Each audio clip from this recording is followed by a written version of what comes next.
Hi everyone and welcome back to the Girly Girl Bookworm. Today I have a review for you which is about The White Queen by Philippa Gregory. I decided to read this because of Elle's Glitter Gossip again. I had been wanting to read this for a really long time. She had really said how great it was, that she loved it, and I figured it was right up my alley because it is historical fiction. And I did enjoy the story, not as much as maybe she did. I did like it, but at points I was like, is this book ever going to be over? Like, it just kind of dragged for me. And another thing she said was that, oh, like, I don't see how you could ever be on the Red Queen side, which is the next book that comes out after this one.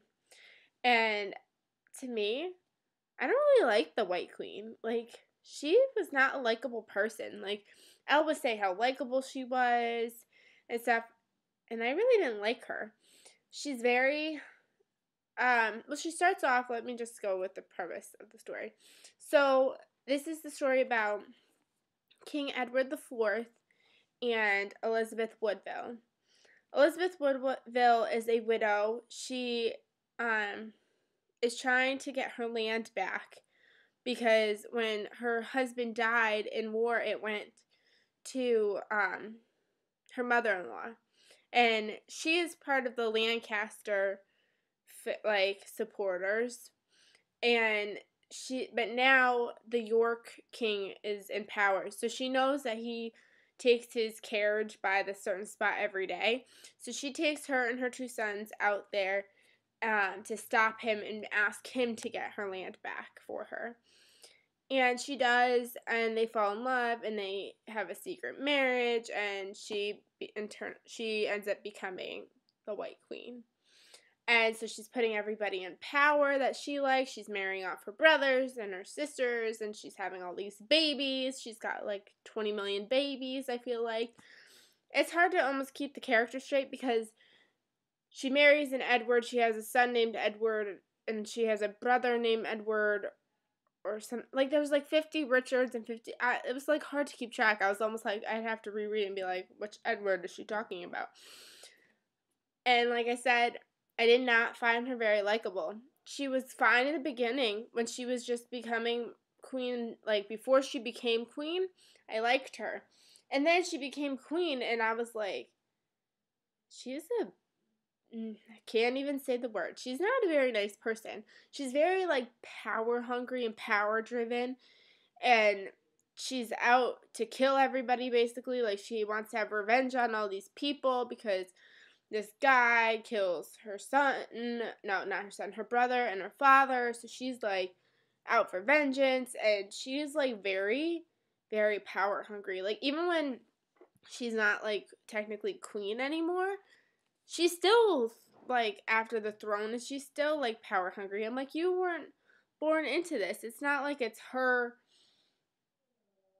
I don't know. Like, obviously she's got sons and she wants them to take over the throne, but it's like, lady, like, you weren't even born into this and you're acting like this has been your whole life, and like, it doesn't make sense. And I'm like, how does somebody like this woman? I would not like her. Like, I liked that she really cared for her children. She really wanted the best for them. That was likable. But the way she was always like, that person will die for this person will die, and I'm like, that's so sad. Like, she was just not nice a lot of things. She had a lot of enemies at some points. Like, I do agree, like, almost every time something good would happen, something bad would happen to her, so I guess that would make you feel bad for her. But, I don't know. I liked the story. I might read The Red Queen just to see the Red Queen side, to see if I like her any better.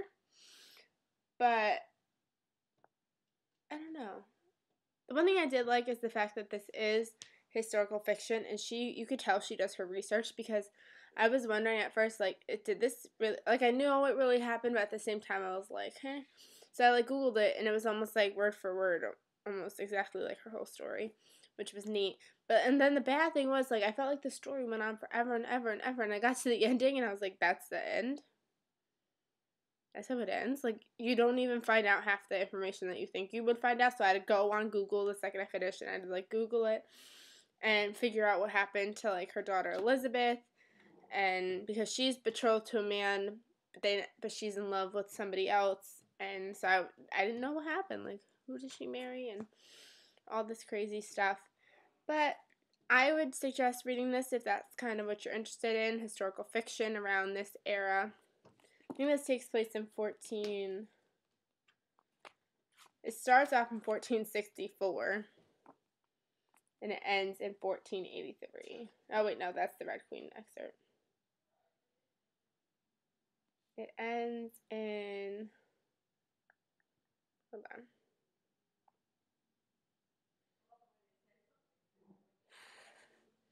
I hate when this happens, when you want to find something and you can't find it. Oh, March of 1485. So this takes place over so many years. Like, so when it finally ends, it was like, I keep messing up what I'm talking about. When I like go to do something else, I always end up on something else. I was talking about if you're interested in that time period, and then I cut off and I started talking about the ending. I wish I knew how to edit that out.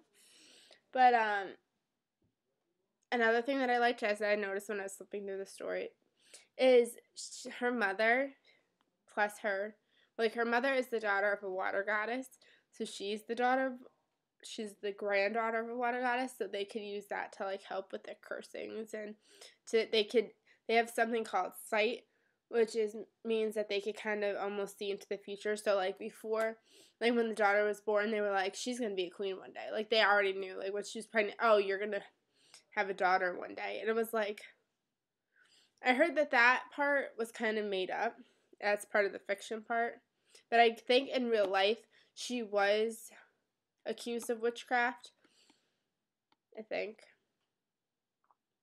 Yeah. But so I did like that tie-in, that mysterious magicalness of it. So I would give this book about a 3-4 book. It was good. I would read it. Well, I did read it. But I liked it enough, obviously, that I want to pick up The Red Queen soon at some point. I don't know if I want to read it right away. I might wait. But yes, that is The White Queen by Philippa Gregory. So if you liked this review, or you want to like it, so you could like it, you could comment, you could subscribe, do whatever you want. But I hope you enjoyed, and I will see you in my next video. Bye.